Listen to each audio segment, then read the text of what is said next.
Hey everyone, this week I am seeing if some fragrances can take us to Hogwarts. Let's find out.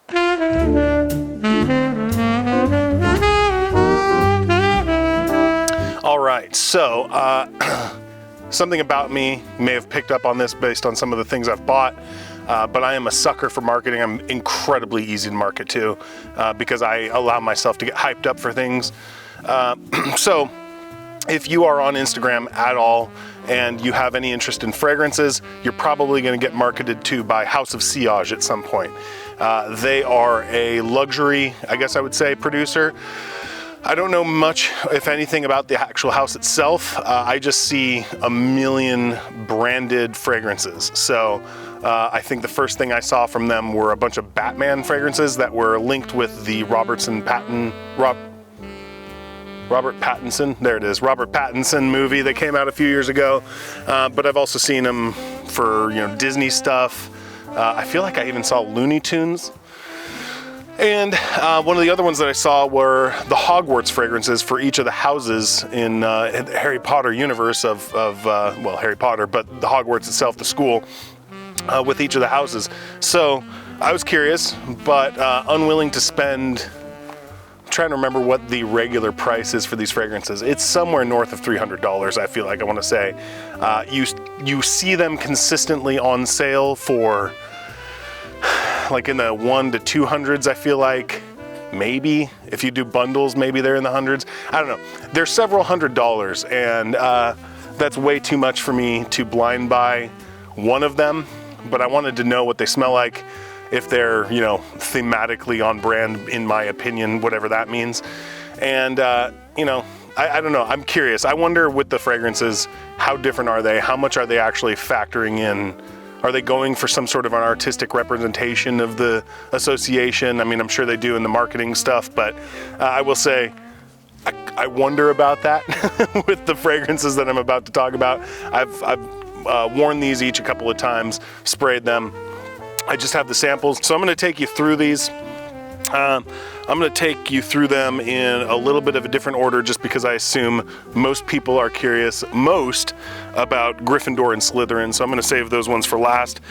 So I'm gonna start out actually with my house, quote unquote, the house that I would theoretically be in, and that is Ravenclaw. The house itself, I think, is meant to be kind of crafty, thoughtful. They're doing the puzzles and stuff like that, I guess. I don't know. My wife would be able to tell you a lot more about this than I can. The fragrance itself, this one to me, it strikes me as kind of watery, but not salty. This one has kind of a clean laundry thing going on with it. It is a pleasant scent. And to my nose, I haven't really smelled something that is exactly like this before. I will say right off the bat, not worth the money they're asking. It doesn't have any sort of an addictiveness quality to it. I will say for all three of these though, all four of them, while I may not think that they are worth the price, I think that's a different question from the quality of the scent and the performance. I think for me, the reason why I'm going to end up saying that these are probably not worth your money is mostly because the DNAs themselves aren't something that really leaps out to me as like incredible. They're competent, you know what I mean? So for Ravenclaw, unfortunately my house, I would put this in that category. It's not super interesting to me. It's just kind of a clean, watery, fresh, clean laundry sort of thing going on. So there's probably some musks in there, given that sort of laundry vibe. It's not soapy. It doesn't smell soapy. It just kind of smells airy, light, clean. Thematically, probably appropriate for Ravenclaw if you're thinking about birds. For the house itself though, I might have thought of something maybe a little more dark and brooding. Not necessarily Slytherin style, but maybe something that's a little bit more thoughtful, maybe a little less wind or air, So next up, let's go to my wife's house. That would be the Hufflepuffs. This one, I believe, is supposed to be kind of a citrusy, floral, vanilla. I do think these fragrances tend to hue a little bit more feminine. Maybe that's who they're marketed to, I'm not sure. They're probably marketed as unisex, but they are those cupcake bottles, which seem a little bit more feminine. And the fragrances themselves strike me as a little bit more feminine. That being said, I still think there are witches at Hogwarts. So For Hufflepuff, this one's actually really nice. I like this one quite a bit. This and one other are to the level where I'd say I would be interested if I could get a bottle in the 130 to 140 range. I might think about it. This is a very sweet, lemony sort of cakey sort of thing going on. It's not very sharp, but this actually kind of is almost like a photorealistic, like lemon cake sort of thing. Very light, very airy, kind of very cloudsy.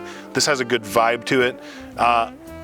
Again, don't know if it really fits Hufflepuff. It maybe kind of fits the Hufflepuff colors, but I don't know about the house itself. I wouldn't really think of these guys as, I don't know, lemon cake gourmandy sorts of guys, or gals. But this one is a very appealing scent. I really do like this one. Honestly, probably started off with the one that I like the least, which is Ravenclaw. The other ones, to varying degrees, I do like. Again, I don't know if I would pay, I wouldn't pay that much for this one. I would pay for this in the low to mid hundreds probably. You know, there's kind of a Berry Colossal Crunch from Malto Meal. If you've had the off-brand cereal, that's the off-brand version of Captain Crunch with berries, I think. This has that. This has that, actually, now that I say that, I'm smelling it pretty hardcore, which is not bad. It's a good scent, but again, I don't know if it's worth that money. Well, I know it's not worth that money, but it is a good scent. It lasts a long time, decent projection. It stays strong on your skin, so you might find the scent very appealing and you want to have it all the time. I don't know if there's an alternative that I could suggest. Maybe Unknown Pleasures from Kerosene Fragrances. That's a lemony fragrance. That one has a lot more lemon though. It's kind of a sharper thing. And this one to me is a little bit more cakey than Unknown Pleasures. But again, it's probably also a higher quality scent for cheaper. So it's not as soft as this one. This one has very much like a cloud kind of a thing going on. I lost the lights for my camera, so we're just gonna do the rest of this video without them. But I would say cakey, pleasurable, not worth the money, good stuff. So next up, we will go on the dark side and go to Slytherin. This is probably the one that I like the most out of all of them. I think it's probably the one that is the most quote unquote masculine, if you think about it in those terms. This one is kind of light woodsy. It's not very strong woodsy, but it is patchouli. But it's kind of that chocolatey vibe. This is kind of hitting in the same vein as Noir de Noir from Tom Ford, or my clone that I really enjoy of that one, which is the Club de Nuit Intense for Women by Armagh. This is not the same as that. It's definitely distinct. It's doing its own thing. It's a little bit brighter. It's a little bit fresher, maybe even a little bit of green in there that you don't get from Noir de Noir. But for $200 less, I would say get the Armagh clone. But this still is something that I would say is unique, very appealing. I would say this one is thematically kind of fits the vein with that dark patchouli. You know, you've got the greens there with a little bit of the green, but again, it is a little bit more chocolatey, so kind of a dark, sultry sort of fragrance going on here. Actually, this one also, another reference here that you could get a fragrance that is probably closer to this than Noir de Noir, just thinking about it, but Woods of Gods from Sphinx Fragrances. Yeah, which honestly was one of the favorites that I smelled from the house. I think you would get a very similar vibe with this one, with that. And that one's like, I think 140 or something like that. I would actually consider that. I might actually put that one on my list just because I like the profile, I like the chocolatey patchouli, and I like kind of the richness of this fragrance. I think it's a good scent. I don't think it's worth the price that they're asking, but out of all of them, I think it is probably the best one. All right, so rounding out with Gryffindor, probably what most people in this house, when they took the BuzzFeed quiz, this is the house. This one is intriguing because I don't think it thematically really fits.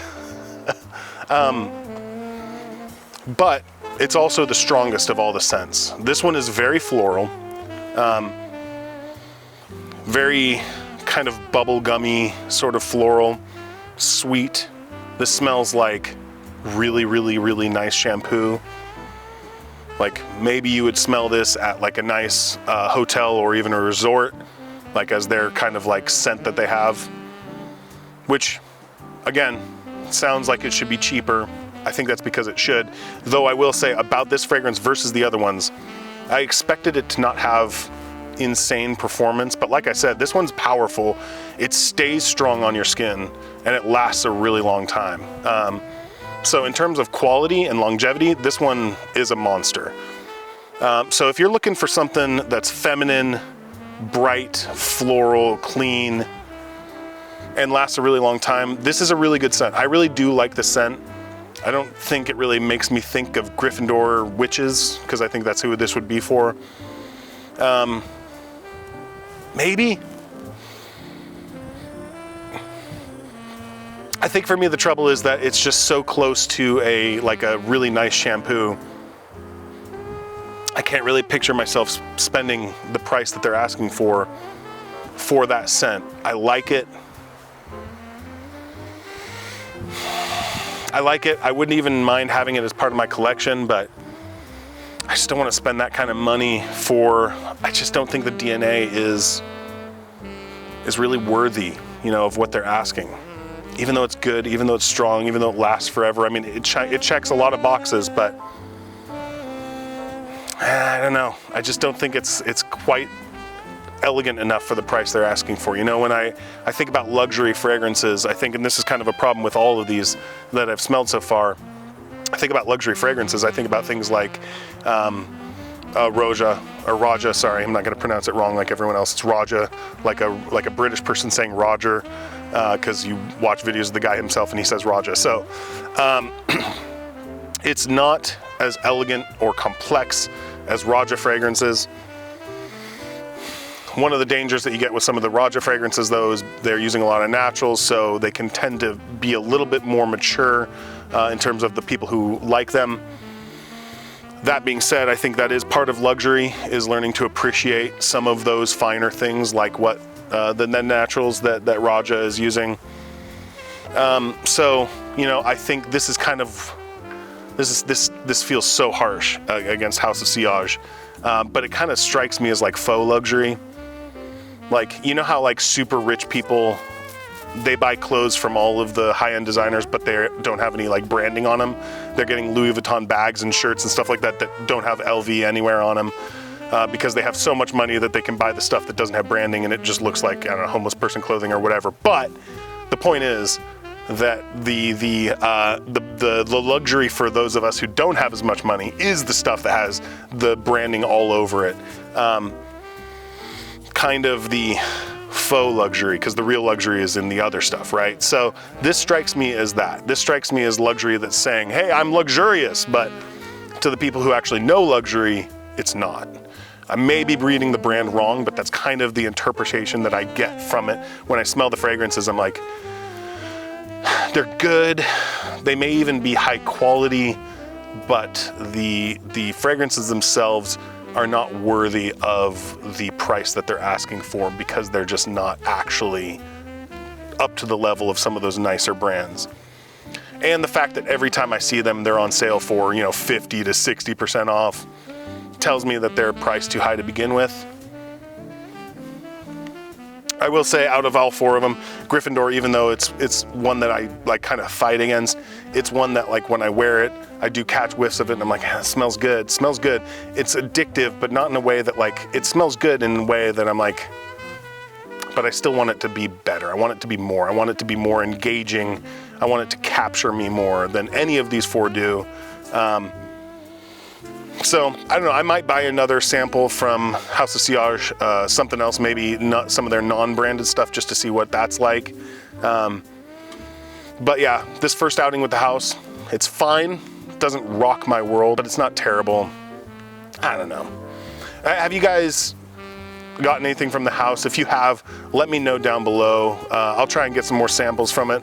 I can revisit them for something else, either branded or not, doesn't matter. But I'm kind of curious. I've always been curious because they do tons of marketing. Seems to work for them because I think they are, you know, relatively successful. I'll say the packaging and everything, that stuff felt very nice, felt very classy. So it feels luxury until you get to the actual scents itself, and then you're like, it just feels designery. It doesn't feel luxury, you know what I mean? Like, it doesn't feel opulent. It doesn't feel over the top in a way that I feel like it should as a luxury fragrance. That's tough, because none of these are like bad scents, but they don't reach the level that I think they should. So, I don't know. You guys let me know what you think. Have you guys smelled these or others from the house? What should I check out from them? Let me know, and maybe I'll revisit them in the future. Other than that, though, enjoyed doing this. I'm gonna try and do more stuff like this in the future, weird stuff, oddities, like I've mentioned before.